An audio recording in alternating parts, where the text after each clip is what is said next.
provided you with the budget for 2025 in your packet. And she also provided several pieces of data from 2020 going forward. When you take a look at that, the general fund is the predominant one we will be discussing here. We don't think any major issues, as you guys have reviewed those other ones, and you can speak to Michelle on that. So Michelle, do you want to highlight it, or do you want to, you kind of go through it, or how would you like to do it? It doesn't matter.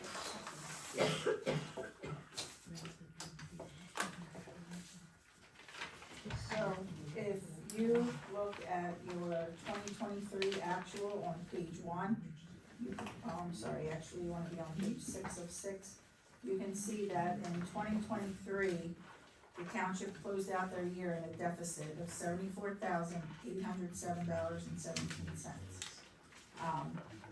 This year, if you look on also on page 6, with the year-to-date numbers of 8/31/2024, we're also at a deficit. I also included some year-end projections, which will end up, if my projections are close to being correct, we could end up with a $250,000 deficit.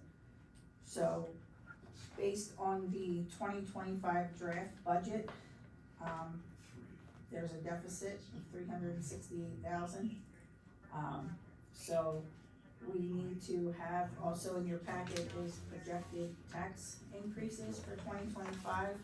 I think it's appropriate at this time for the board to consider a tax increase for 2025. As you can see, our revenues are not meeting our expenses, and that's gonna continue to happen as costs go up. Particularly personnel costs, benefit costs, insurance, zoning costs, and when you can't sustain things with the revenues that are coming in, you have to make consideration for that. Now, granted, you do have money in the bank, but I would hate to see the township be in a position to continue to use the monies in reserve to fund a budget, and eventually there'll be no reserves left.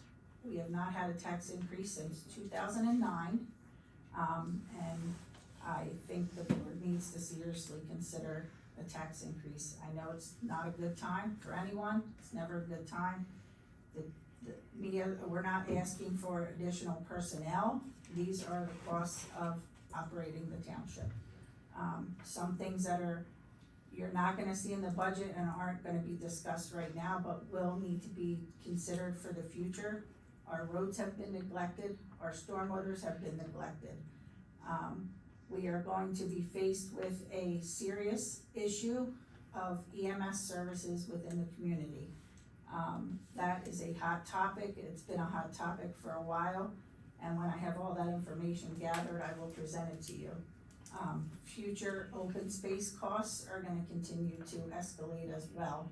And at the end of the year, I will plan on providing you with a report that shows that the monies that come from the open space fund to the general fund are not sustaining the costs that our guys spend on open space and all the open space maintenance costs that are in the general fund. So just some things to think about for the future, but for right now, you can see the trend, and the trend is, we're continuing to have expenses exceed revenues. So, just so we're kind of looking at the same thing, so is everybody on page 6 or 6, or you have the 6 or 6 diagram? When was the last time we had a tax increase? 2009. 2009, yep. Is everybody there, 6 or 6? Yes. Okay. Lower right-hand corner, so we kind of gotta take that and kind of go deeper when we start out, so everybody feels the same. So, you see that the 12 million right there, the 12,540. So that's the beginning budget as we go in, and that's what we think we're going to end up with at the end of this year. And keeping your finger on that 12,540,708.09. Is everybody with me? Everybody see that? Okay. If you go to the left a little bit and you see the column at the very top, it says year-end projection. Michelle just talked about it. Projecting coming in around $250,000 right now.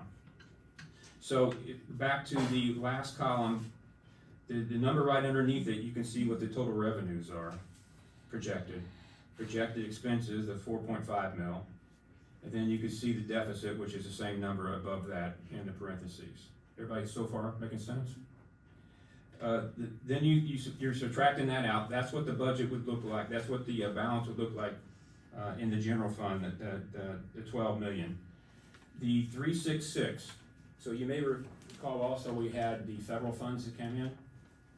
So that was deposited a couple of years prior to this going through this. So that actually, when you look at your balance sheet and you retain earnings, that's where that money sits. That's why when you look at the general fund balance sheet, that's so high. So you want to take that out of there. That's where you have the entries that you see on your budget. Just so you see on the expense side, if you take your finger and go up where you see 2025 draft budget, that column, same one we've been working on, and you can see the account number 460, the ARPA funds. That's where those are actually in there. So Michelle also told you we have to have those programmed before the end of the year.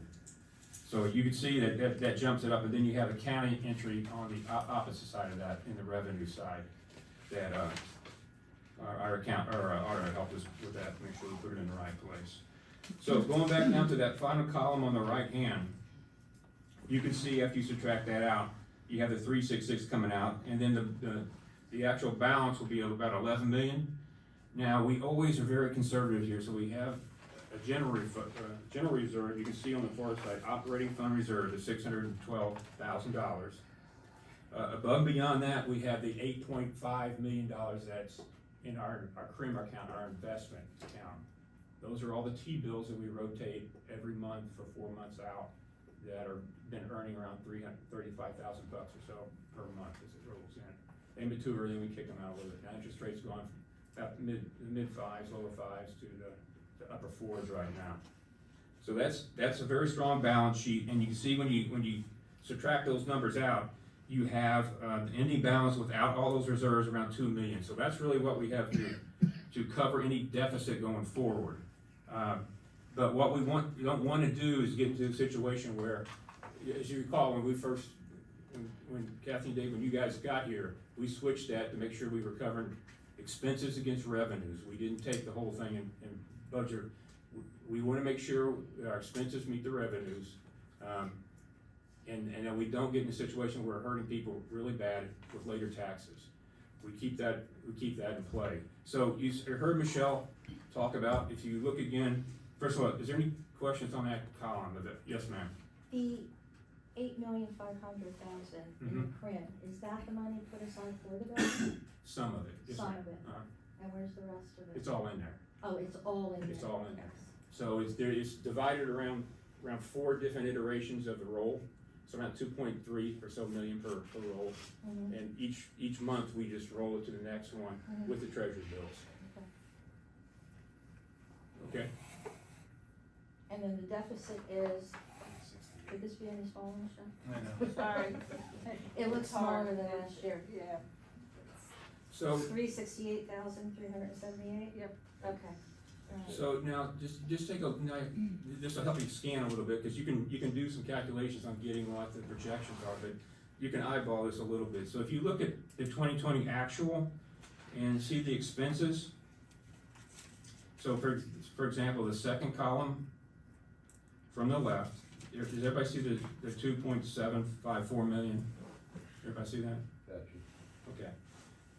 And then the actual was a little bit more than $500,000 who came out ahead of that. And you can see to the left, we had budgeted a deficit of 360 because we conservatively budget. Now, Michelle she controls a lot of those expenses, and you can see this pattern going forward. So if you kind of go to each one of the actuals, 21 actual, you can see the revenues and expenses, and then the actual surplus. 2022 is a little hard to look at because you have to drop some stuff out. That's when we sold the sewer system, so you got some funds on top there. Really looks big. But if you kind of skip over that and look at 2023, that's what Michelle was talking about. That was the actual. So we actually closed the books in 2023 with a $74,000 deficit, and that's kind of like we talked about this several times, once we actually had a hard cross that we didn't make revenues expenses, that was our Rubicon. That's where we were looking then to, we're gonna have to, the next iteration, we have to look at raising taxes. So, even though we had projected from a budget standpoint a deficit, we actually came out ahead several years until '23.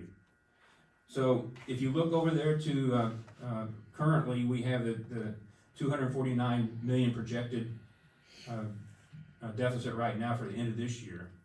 So if you kind of take a look at Michelle's spreadsheet that she handed out, the one that looks like this, 249,000. Yeah. everybody see that? Yeah. First of all, is there any questions that I just went over kind of was, everybody okay? So if you have this thing, you have the column in the far left, that's the same thing we just went over.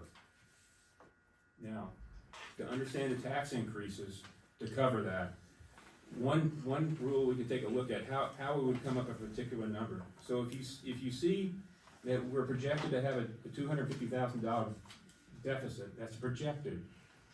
Not so much maybe the 368,000 is projected for the 25 deficit. If we went ahead and covered the 250,000 and see how the actual numbers play out the next year, just like you saw previously, maybe the income flows from our variable cost revenue do a better job, and then also on the cost cutting side, we can come out ahead just like those other times. But at least we'll cover all the deficit we have projected for the end of this year. So if you look at this one that says no tax increase, 3/4 mil, 4.15 mil, and then the other one 4.4 mil. Is everybody with me on that? Okay. And if you look where it says total revenue, that's the number that's increasing. You see where, and I'm looking at all three right now. You go down to total expense, you see that number's all the same. And then revenue over expense. So if we went with, say, for a 4.4 mil, as opposed to 3.4, we would have a projected deficit of 73,000. Now, given you saw our past history, we may easily can make that up during the year. Yeah. From cost savings and revenue for the EIT, earned income tax. That's our variable costs. So you may recall also that we have three revenue flows. We have the tax that comes in, the revenue flow from the tax. We have the real estate tax, and we have the ancillary stuff like what we get for the cell towers, so that all come in. The ones that we really actually have the chance to control is really the real estate, that we can influence. The other ones we can't, we're tapped out at those. So the 5% that we're allowed to do, we've done that already. So does it just from an accounting standpoint of what we're doing, does it make sense by looking at what the options that are there? Does numbers make sense to you? One question I had, Tracy, and I'm sorry, I meant to ask you this today. We have a year-end projection of a deficit of 249,000. Yeah, for this year, How close is that realistically? I mean, it's projection. Yeah, so it's just a projection, so based on monthly expenses on all, I mean, I put a lot of work into the year-end projections, cause I look at what we spend monthly on the different line items. So I think that's a pretty good projection, but, I'm hopeful that I can update those year-to-date numbers with the 1031 numbers. Correct. And then possibly adjust my year-end projections before your November 18th meeting, when you would authorize the budget to go out for advertisement. So that we would have a better year-end projection at that point, but I think Okay. I would think I'm pretty close to what it should be. I've And she's been close really- in prior years. really well on getting a good closing number to give us some indication. So you don't really get the answer until they close the books in Correct. January. Correct. So that's what you see with the actual line when it's indicated there. Now, just to be reassured, we have a very strong balance sheet. That's very strong. We actually have 3 iterations of reserves, as you kind of see down there. The actual operational reserves and the CRIM account investment, and then our 610,000. A lot of reserves there.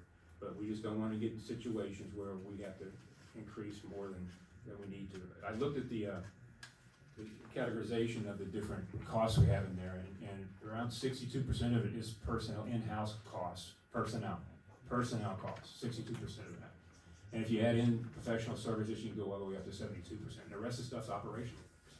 So to run the township, it's a lot that has to do with personnel we have, the insurance and everything is to make sure we have, good people to be here.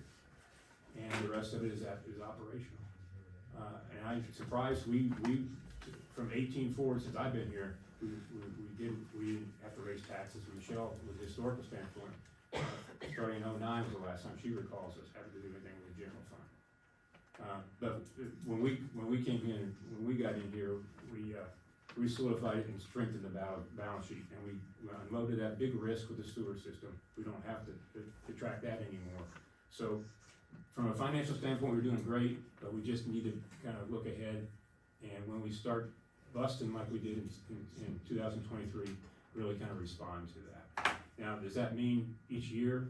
Maybe we probably can have a calculation where it automatically ties to whatever these projected deficit is, but we just need to keep on top of that.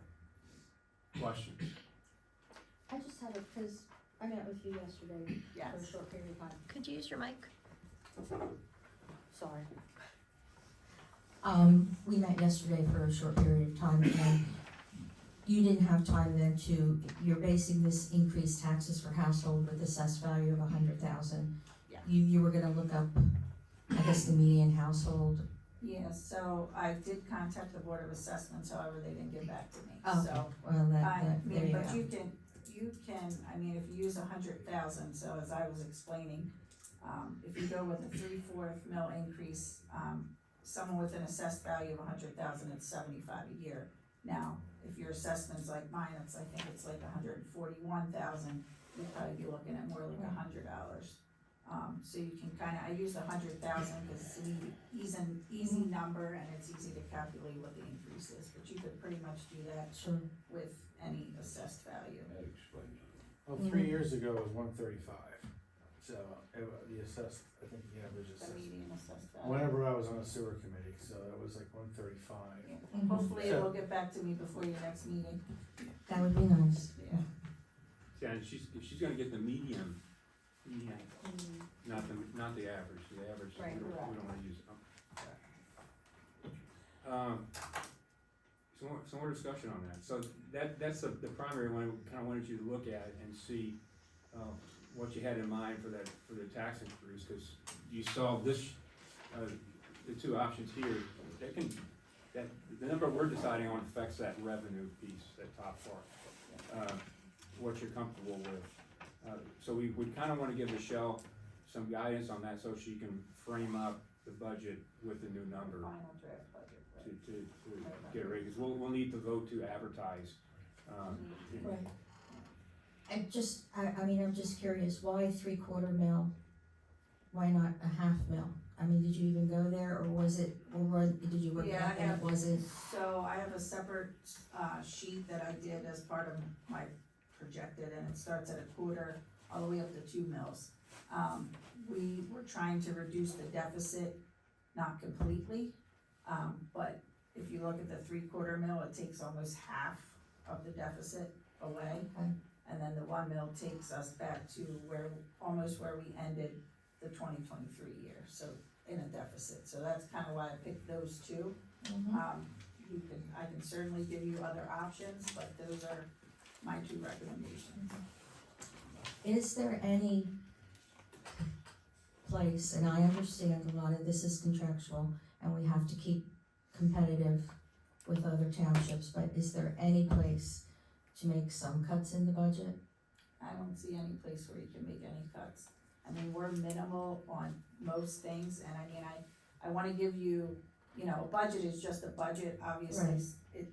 Sometimes you spend more, sometimes you spend less, but I'm very conservative, and I can't give you a budget that's not, realistic.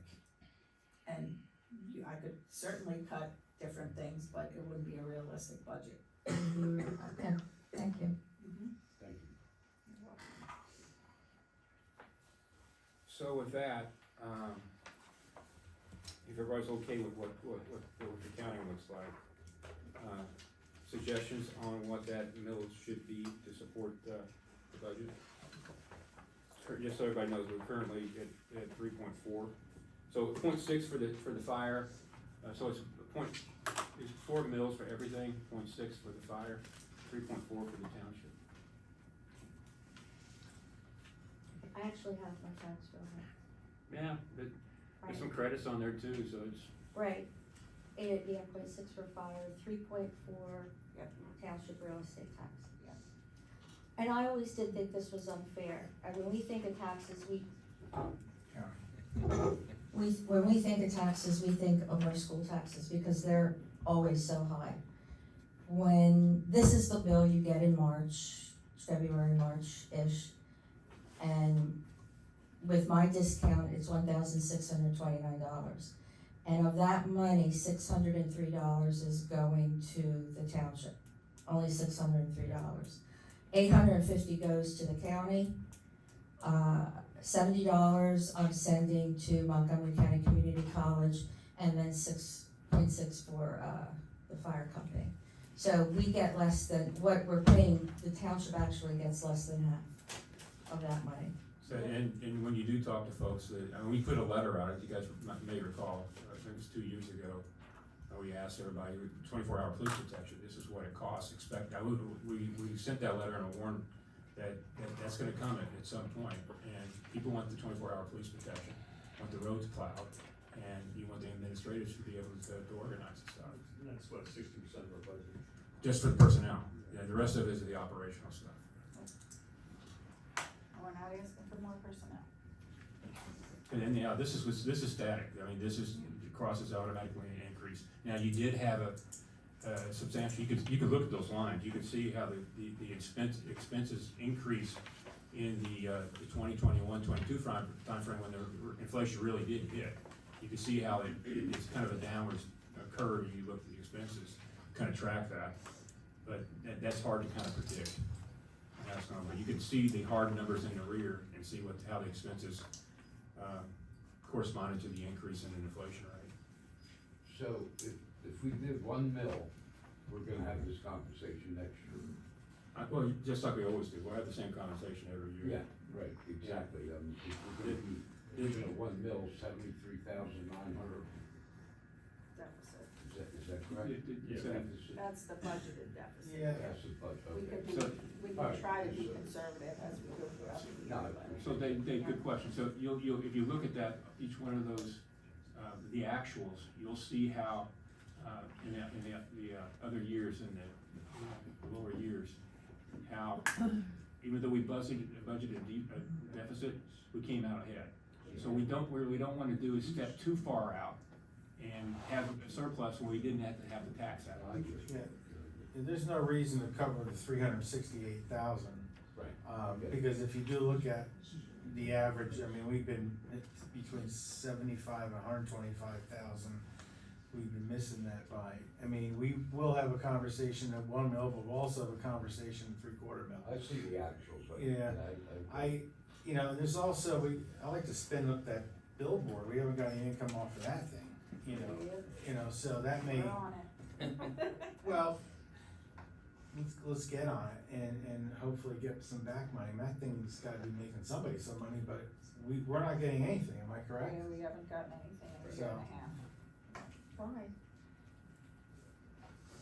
They claimed that we didn't owe anything, and I had to pull out the research, send it to Eric and have his team research it, and we've now sent them pretty much a demand for payment. Well, wait a minute. So they actually claim they don't owe us anything and they've overpaid over time. Yeah, So yeah, it's actually a rebate due to them, but, yeah. so we sent a nasty gram to them Yeah. asking for an audit. Well, So then, we're requesting an audit now. why don't we unplug it until the dust settles? Yeah, right. So looking at this again, the three that, or the two additional ones that Michelle put on this list for you, had the 4.4, now that goes higher, she had another one. Did they get this one you put in? No, they didn't get that one, my apologies. So Kathy, to your question, this had the millage, and it made it just easy for people to read if they did see it on a, instead of having a 0.5, 1, 2, 3, 7, 4, 3 repeating fraction, we just have that thing going on Yeah, I there. can send that out. That's probably good for them to take a look. Yeah, I'll send that out, so you can see what, cause you asked about Okay, it. great, yeah, thank you. And you can see that the parameters on this thing with the actual cattle, so what we wanted to come up with kinda using the end of year projection to have the 250,000, not the 368, just as we discussed. And we cover that and see how that put us at a deficit of about 73,000 and see how that year goes. And we should have a pretty good view on that throughout the year. Yeah. I don't know, has anybody else said they don't want 24/4 police protection? Has anybody heard? I'm good. You good on it? So what do you guys think? I think I'd like to explore the 3/4 mil. Yep. And I know we may fall short, but we may not. I mean, interest rates, we don't know where they're going, everybody assumes they're going down. I have my reservations about that, so we may pick up a little bit more revenue. Yeah, I'd like to go to 3/4, but that's just, I don't wanna overtax. So you're thinking, 4.15 at a deficit projection of 147. 147, that's roughly half, and then,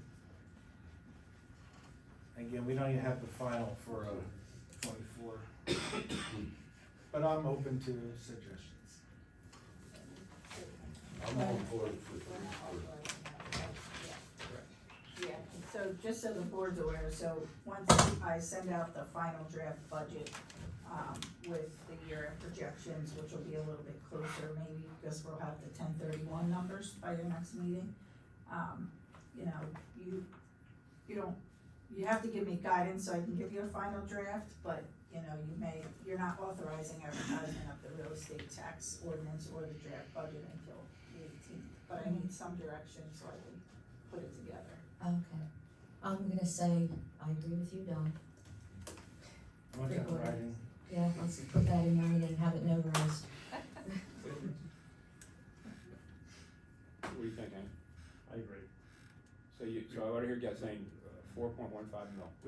We could still miss it, but And- We have- And what Michelle just said is if she gets the 1031 numbers and you're missing it, you can change before or at your Good. next meeting to make it one to get those numbers closer. Good. Right, and the other thing is too, I mean, I could certainly give you, 2 different budgets that you can see, the 3/4 or the one. Yeah. So you'll know from that. Yeah, And, you know, as long as we keep our eye on our investments, and there's really, this stuff, the CRIM, we always keep an eye on, and you always gotta keep an eye on the pension funds. Now, the pension funds are a little bit different investment vehicles than the CRIM account. That's all T-bills, the safest we can have with the highest interest rates, by the way, short term. And then, the pensions are all, remember, we changed advisors, we've got out of those high expense fees that we were taking. It's all in ETFs, exchange traded funds, and they're doing a good job on returns. But we have to keep that safe, because you recall also, we fixed that. We just got a report, we're at 92%. If you remember, we had the issue with the assets to liabilities, and if you go to 7%, 70% the state comes. We don't want that. So we fixed that, and we're at 92 right now. And if we go to 100%, we don't get the funds from the state. So And all accounts are in a step program, right? If they come out with different funds every 3 months, 6 months, 9 months, is that how you have to set up? What? yeah, the ladder for the The CRIM ladder. account, Oh, you're talking about T-bills? Yeah. yeah. Yeah, so what happens there is, so it's on a 4-month, now you can make whatever you want, but that was optimal at that time. It's still, if you look at the yield curve just means, depending on the short term, it goes up and then slides back down. That means it's inverted. Usually you kind of think longer term it goes up like this. So we play at the top of that yield curve in the short term stuff and making sure we optimize those investments. Yeah, and I just wanna make one last note with that, Dave. While we can't manage our own money, we have to have a manager. I appreciate what Trace does with that. I mean, he's on them I get the copied emails, but we're talking $1,200-$1,300 a day in interest versus, you know, if we put it in a savings account, it'd be $700 a day. And $500 a day delta on 30 days, it starts adding up to real money at some point. I do appreciate what you do with that, Trace, and I pretend I have a skill set that what you do, but I sometimes I can't follow it, but obviously he uses a manager, cause he's not No, on. I think the ladder program worked well. It's always been a good. So, and everybody's is reassured that if, we're going a little bit, more riskier with that deficit, the 4.15, but we have clearly enough to cover it for any reserve. So we're safe with that, and that's it, and that doesn't even touch the two secondary reserves. Good. Uh, So, so I hear we're gonna go with a 4.15, Michelle, we'll adjust the revenue flow. Yes. Reduce that, and I think Kathy's met with you, so anybody else wants to talk about the stuff, deep dive stuff, Michelle's. Yep, said I'm more something. than happy. That's 20 minutes out of life, I'm not getting back. All right, with that said, let's go ahead and do a short executive session. You want to do other public comment? Okay, we don't need to do Yeah. this. They don't have to do that till next meeting. Oh, yeah. No, that was just a consensus. Okay, public comments. Martin.